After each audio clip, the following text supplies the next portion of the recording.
He proudly spreads his hands to demonstrate the size of the palaces. They're very large. So the village is doomed. You were there. You saw the place. A wasteland. There's nothing left. But mark my words, officers. We are going to reset it.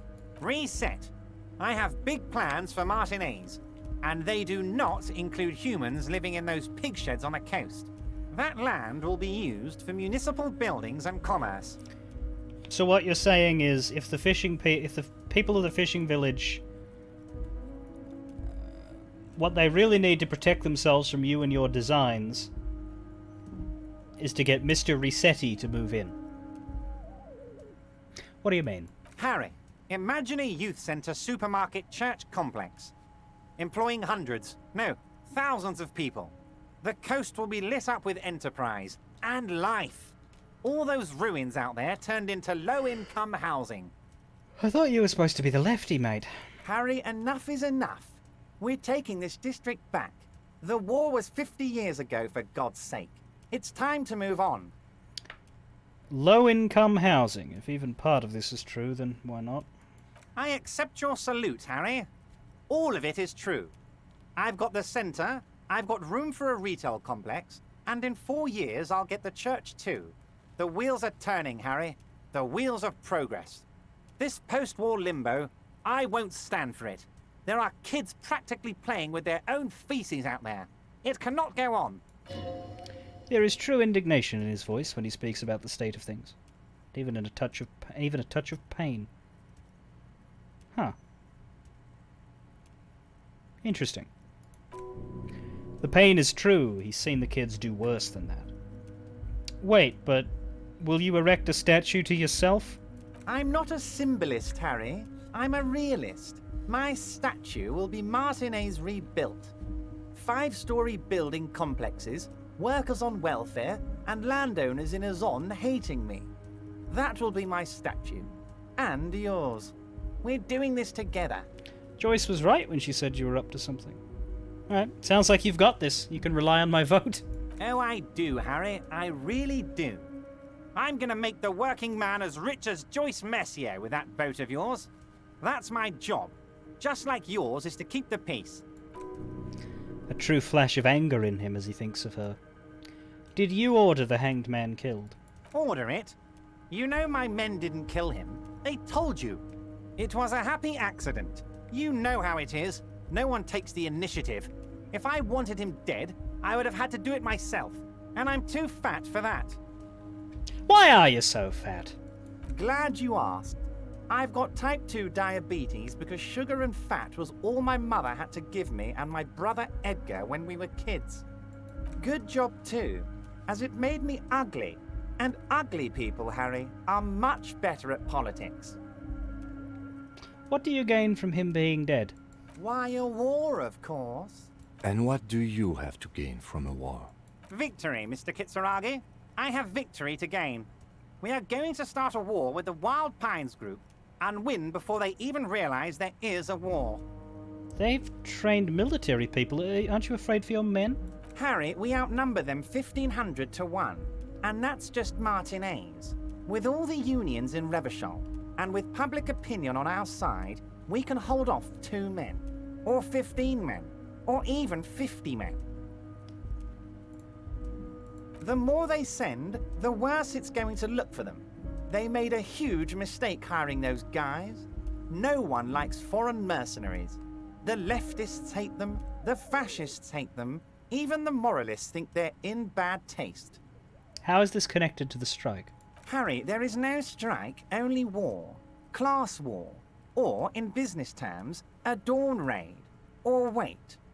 Is that when you still pay them something? Because we won't do that. We're not going to give nothing.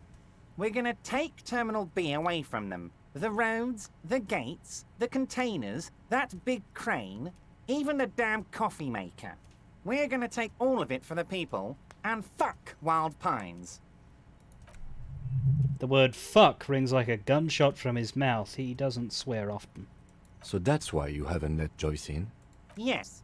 It's also why I let that midget Gaumont go. He's too nice. I can't put him through this. Plus, he knows how to get in here. That woman can't tell her tits from her arsehole. She has no chance. What? Tits from her arsehole. It's a local saying. Actually, no, it's not. Why are you telling me your plans? Because we're friends, Harry. Besides, it doesn't matter now. You can go tell her if you want. It won't change the course of events. We have a significant head start. It's already happening. Who killed the hanged man? No idea. Could have been his own mother for all I know. If you ever find the guy, give him a big fat kiss from Everard Clare. Couldn't have done it without him. How do you know it's a guy? I don't. I told you it could have been his own mother. I'm pretty sure it wasn't anyone from the Union. Maybe it was the mob. Or maybe he killed himself because he was a closet socialist. Truth is, I simply don't know. How many of you guys are there in the Union? 2,372.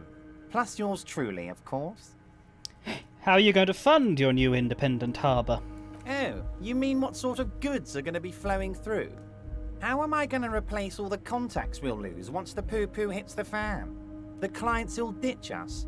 Harry, we've thought of everything. Everything? We've been running back channel negotiations with all the major clients.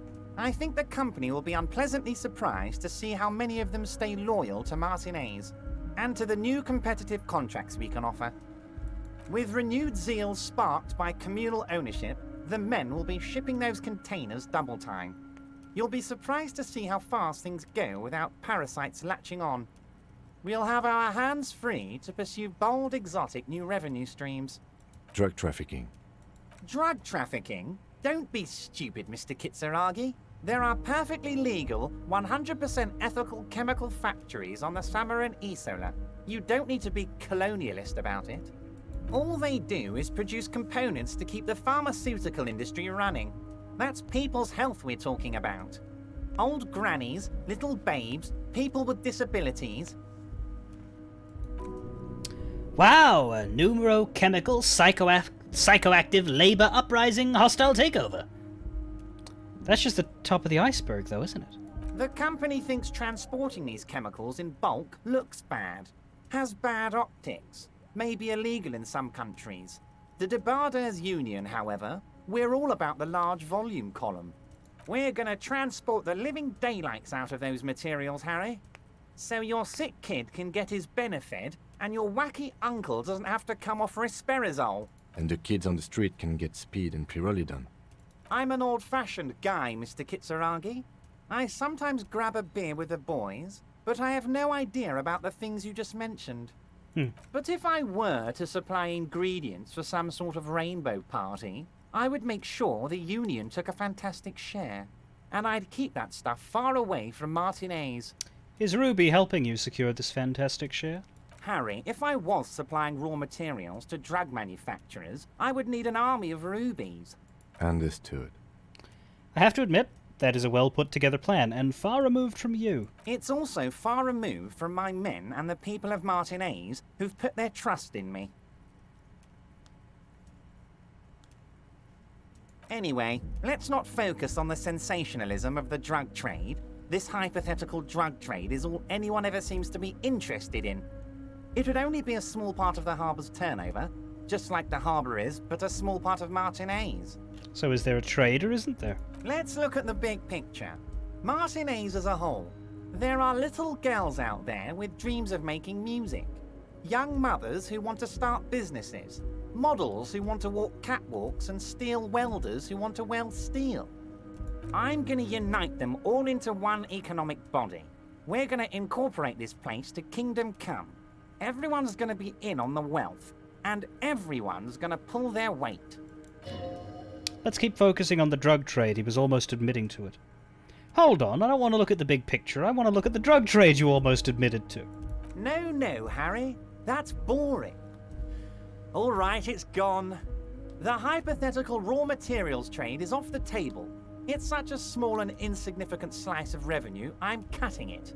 Boys, Harry felt queasy about it. We're not doing it.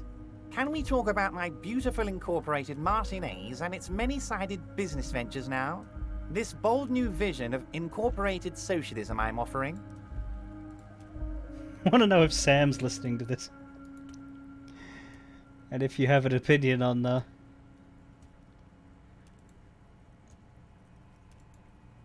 Everart's big speech here. I love what you're doing for the working man. Thank you, Harry. Thank you. You have no idea how much it means to me, because in many ways, you are that working man. You have already done so much work. Can I ask you about specific union members? We're way past specific union members now. This is the big time. We're talking about the future of Revachol here, Harry. You can bother Leonard with that. He loves to run his mouth on such matters. But I'm in big-time mode, Harry. There's something different about him now. He's more vibrant, more alive in his big-time mode. Can I get my gun now? Harry, I've got to be honest with you. Your gun was found 2 days ago. Withholding this information weighed heavily on me. But it had to be done. You bastard. Your gun is with an old woman. I hear she's a character, so watch out. This must be the woman who bought the gun from Roy, the one he described as terrifying. Yes, the same one. I see you've done your research. The pawn shop made the gun easy to track. Crazy stuff, Harry. Selling your gun like that? Wild. Anyway, the neighbors of this old woman contacted my men because they trust me and the Debarders Union. Apparently, she was waving it around at the entrance to her building. Waving the gun around doesn't sound good. None of this sounds good. She was waving it around at people. As I said, she's a character. I didn't have time for details. It sounds like she's unstable, but don't worry. No one got hurt. Who is this old woman? Unfortunately, I don't know anymore. You're gonna have to go in blind, Harry. But she's an old lady.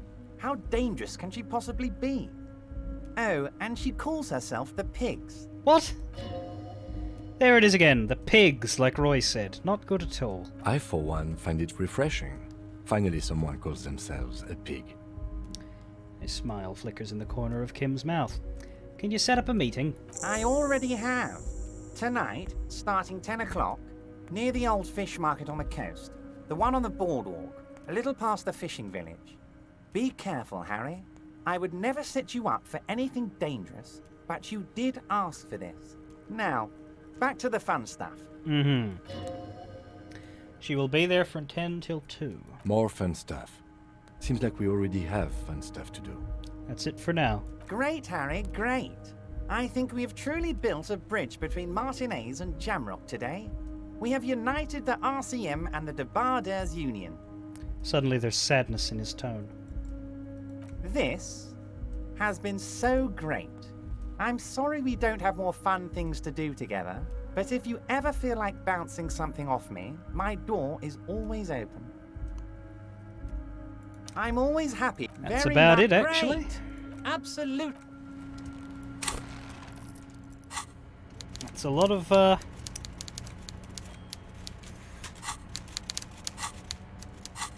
seemingly straightforward stuff from Everard there. It's not a strike. The strike is a smokescreen. He intends to effectively seize Martinez and run it as a commune. And us being a communist, will kind of have to back him. The problem is that Everard is so slimy that it's tough to have faith in him. The stuff that he says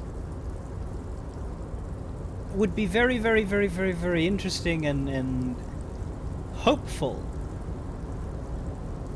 if you could believe in the voice that's telling you they're going to make it happen. What do people think? How do people think about Everard and his plan?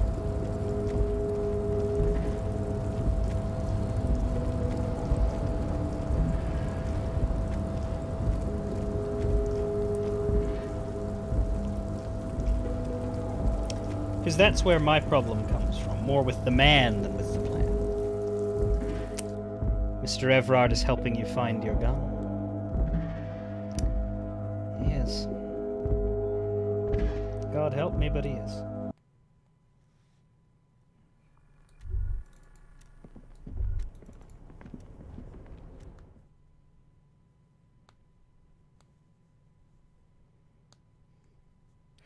Yeah, if we could just skip the corrupt leader part, I reckon we'd be a lot better with our communisms.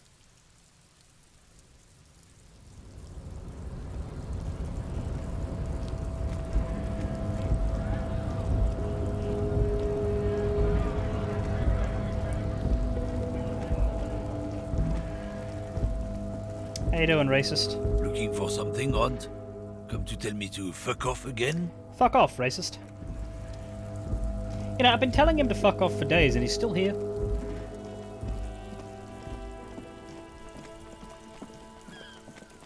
I guess it's the traffic jam, but still. The man could learn to listen.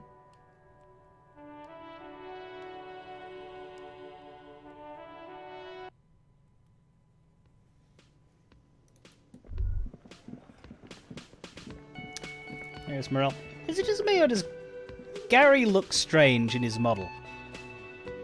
His hair is sort of like white grey, and he just looks...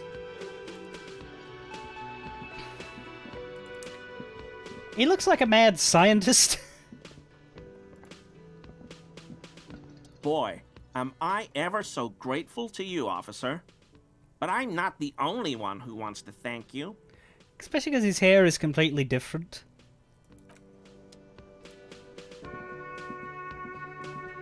It's great to see you again, officer. My wife can't wait to thank you. Go on, talk to her. Oh, sweetie, I don't even know how to thank you for finding my husband and helping him out. I hope we haven't been too much trouble for you. It was a truly epic long-distance trek. Truly a lot of legwork. My partner adores these kinds of things. The lieutenant is still catching his breath, even though we did it last night. Here, I want to give you a small token of my gratitude. It's a tie. Mexican origin. The pin is an antique.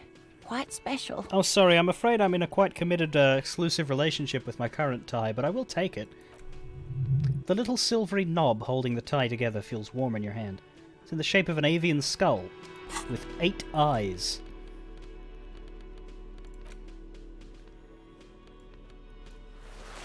Doesn't really look like a tie. A slender bolo tie held together by an antique clasp in the shape of a bird skull. The skull features 8 cavities for eyes. It's disturbing, but you can't look away. Increases your inland empire and your volition. So it's basically... It's flat out better than the tie, but only in stats. Ha ha! Nothing like the gratitude of a good woman. Now then, what can I do for you? He gives you a gruff pat on the shoulder. He tries to play it cool, remain professorial, but inside this man is itching for some news on those traps. I checked all the traps. Good. Okay. And? One of them was empty. Completely empty? Surprise, tempered with fear and trepidation. He doesn't know what to think yet. Maybe you're joking? Yes, there was nothing in the trap. No locusts, no phasmid. No locusts? No phasmid either? That's not ideal, but... It just means the Insulindian phasmid is even more clever than we thought. Uh-huh. She's engaging in a well-known self-deception called motivated reasoning. You should correct them. Of course, more clever. Yes, the Phantasmadeia picked off the locusts and escaped. This is good news, though we'll have to reconsider the design of the traps, make them more secure. Another trip to the reeds. It's not very scientific to reason backward from a conclusion you want to be true. I appreciate your concern, officer, but please leave this to the experts. Unless you have an alternative hypothesis you'd like to venture. You're jabbing at the soft underbelly of this man's psyche. He realizes he's gotten defensive. Actually, no. Excuse me for getting emotional. This is a big deal for us. You've helped us twice now, and brought some great news too. My gratitude, and the gratitude of the Société Cryptozoologique de Ravachol, is yours. He read that as though he'd never seen those words before. Heartfelt gratitude, but does it feel like closure? What really happened? Thank you, it's an honor. We should probably return to our main investigation here. This has been refreshing, but... Develop an alternative theory about the locusts. +2 Kuno's a hooligan. Could we have an increase to our motorix? Please.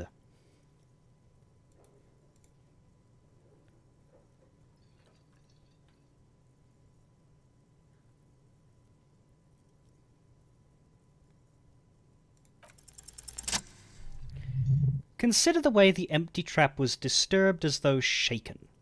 Most likely the hands of a young person. Hands small enough to fit inside the trap, too. You should ask the red-headed boy, Kuno. I think a little hooligan called Kuno may have stolen the locusts. A little hooligan? But what would a child want with bags? Oh, my dear Morel. You've been an old man for too long. Kids love to torment insects almost as much as they love to torment old folks. I'll talk to the little gremlin and see if anything comes up. Delinquents. My favorite. Doesn't really sound like it's his favorite. Oh, you've been such a dear to us. Please, let us know whatever you turn up. I have a feeling we're getting so close. Well, I see you've got all the help you need. I'll see you tonight at my place. Let's play suzerainty. But no more field trips for me. After this is your last chance to talk to Gary. Really, Gary? We're getting somewhere here. I'd love to play suzerainty, but... Lena, I'm sorry, but you're not getting anywhere. It was some kids. I know the little mutants around here. Leave anything out in the open and they'll steal it, even if it's bugs. He looks at his tea. Morel, it's been fun.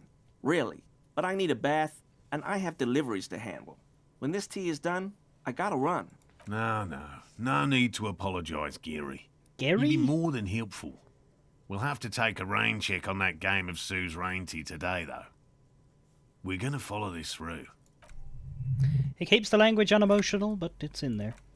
Disappointment. Very generous of you to help us out, officer. I'm sure glad to be back from that little excursion. I mean, officers. Oh my god, you're such a prick! Well, I'm glad you're going away. Dead body is the only other thing that we need to figure out, as well as Kuno there. So... we can't call the library until 10.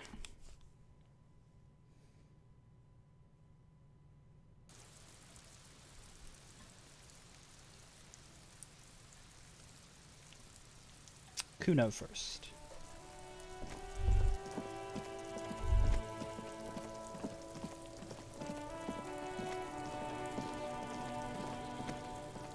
Kuno saw you wield that can. Sweet graffito action, pig. Kuno likes that delinquent shit. You like art, Kuno? Maybe I should have gone with I love you, Kuno, if he's going to react. I didn't know he reacted to the art on the wall. That's a shame. Fuck no, art shit.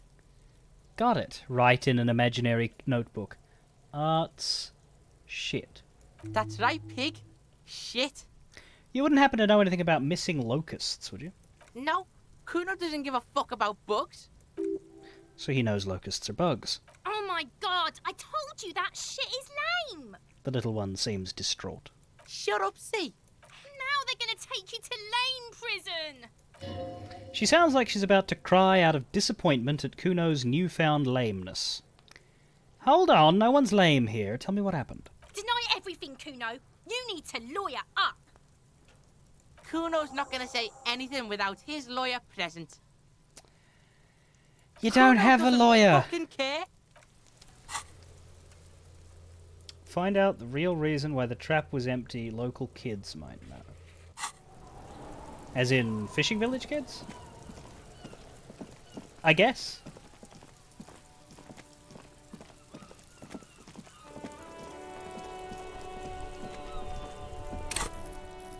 Those are the only other kids in the game, right?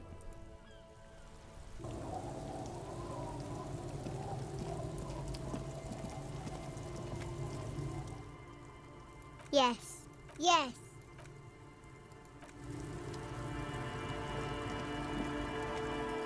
Yes, yes. The kid is an Amazu.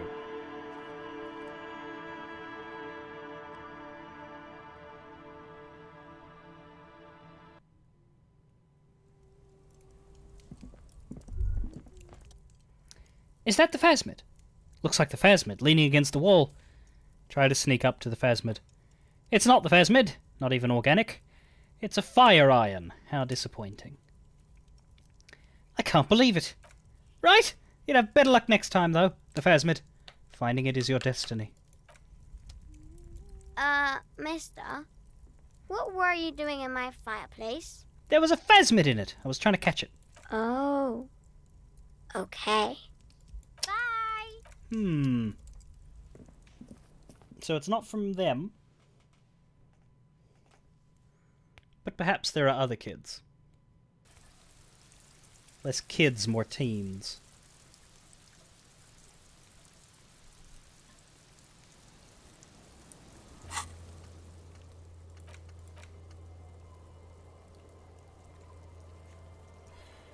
What will I do if the yes kids try to sell me something? I will cry. It's the kid on the boardwalk there today.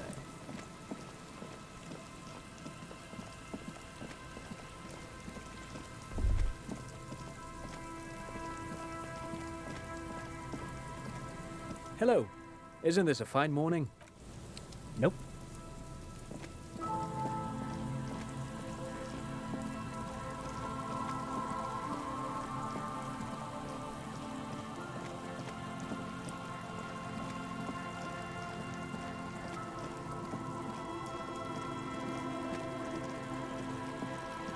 No, I think I know who we have to talk to. It's people we haven't talked to yet.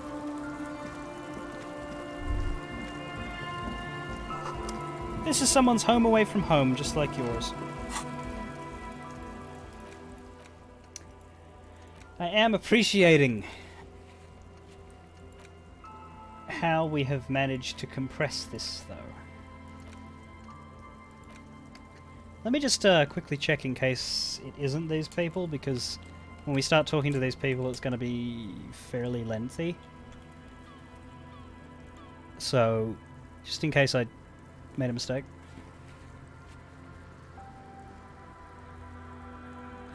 Ah. I did. It's got nothing to do with these guys. If anything, this lied to me.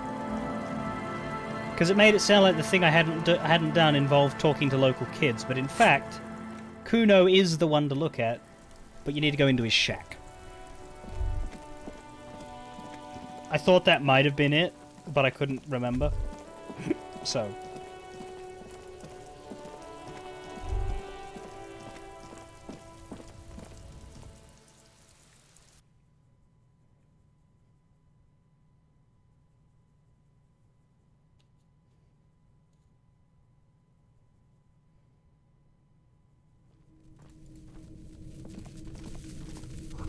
It's crawling with locusts in here. All around you are the hissing and chirping of these locusts in the musty air. Earth and floor of the shack has been shaped into mounds of mud, dotted with little holes. Like skyscrapers, spires of dirt and sand, rising up now, accommodations for the insectoid inhabitants. Well, detective, it appears you've solved the case. Thank you, Kim. Thank you, Kim. Of the locusts. For the missing locust case, which is a sub-case of the imaginary insect case. So at least that's going well. Stop being so sarcastic, Kim. Oh, I'm not being sarcastic at all. We are making real progress here. When someone says they're not being sarcastic, it is usually a good sign that they're being very sarcastic. You think this Insulindian phasmid is nearby? If anything, the presence of the locust points to the opposite. The phasmid did not take the bait from the traps. It was Kuno. The phasmid doesn't exist. But what do I know? We should talk to Kuno about this. Get him I'll to let stop. you handle the Kuno side of things. You are doing just fine. That didn't seem quite as sarcastic, thankfully. Though it probably was a little bit. Just not quite so aggressively sarcastic. He was getting so sarcastic for a while there, I thought he might have been about to have a sargasm.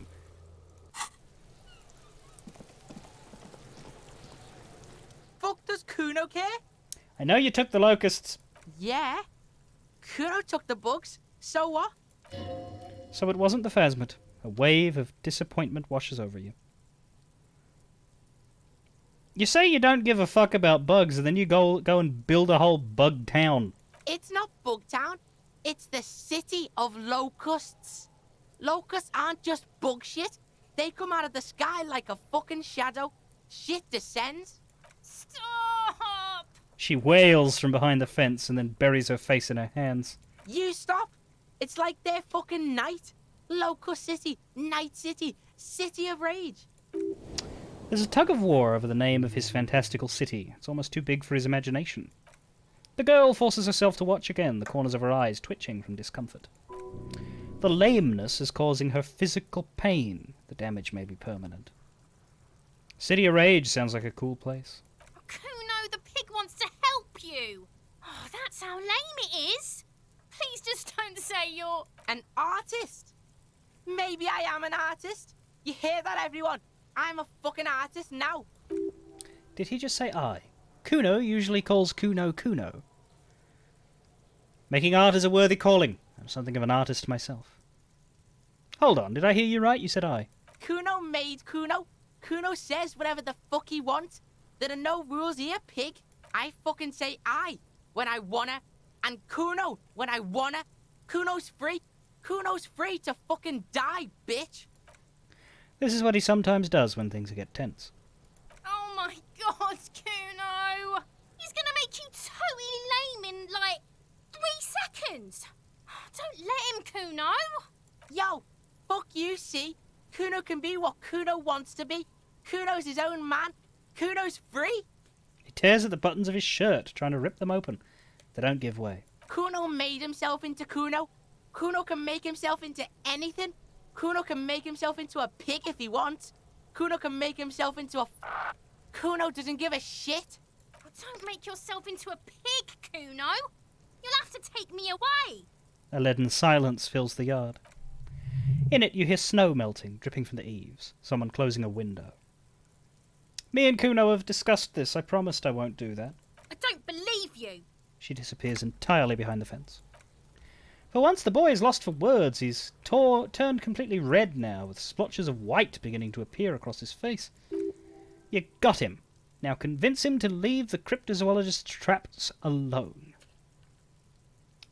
I have to ask, what does the City of Locusts mean? It don't mean anything. It's shit. Kuno just likes to focus. Kuno likes to concentrate on shit. Build shit when he's zipping hard. Fuck. He turns his face up to the heavens. Pig, you really shouldn't have fucked with Kuno City. Now it's all fucking lame. You should stop taking the locusts from the traps. The locusts are bait for something very important. I don't give a shit. I don't need the locusts anyway. Shit is all lame now. C was right. The girl's face appears again above the fence, just long enough to make eye contact with Kuno. I have to ask... what's going to happen to the locusts now? Kuno's gonna let the fucking locusts die. Okay, now that that's settled, I'd better be off. The fuck are they trying to catch anyway? With the traps? The Insulindian phasmid. He recognizes the name. Wait, you know what that is? Bitches think Kuno doesn't know shit. The fuck out of here. Kuno's tired of this shit. There's silence between the two children. They're not saying anything to each other, and they're not looking in each other's direction. Fuck does Kuno care? Kuno... Kuno. Kuno wishes his voice were better. Kuno sounds lame now. Kuno used to sound like this! The kind of voice that could peel paint off of walls!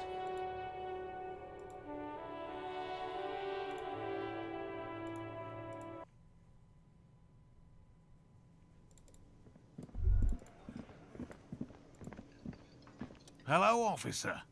I think I almost have it. Oh, yeah? A new trap design, that is. Oh, yeah? I know you're skeptical. Yep. But I have a good feeling about this. Uh-huh. I had a chat with the kid Kuno. He promised to stop stealing the locusts. So he was just a child. Boom, boom, boom. Wah. Thank you for telling us, sweetie. This is good news, right? It means we can try again. Something is secretly gnawing at her confidence. It's not this Kuno kid, or the missing locusts. It is something else. Yeah, you're right. Yeah. We just need to restock the empty trap. Then we'll need to inspect the traps one more time. And then maybe we can. The aging cryptozoologist breaks into a hideous coughing fit. He has a 38-degree fever. His resilience has given way. Darling, I told you to take it easy. You're getting sick. Maybe it's time to go home. So the final cut is just Kuno hitting puberty. You're right.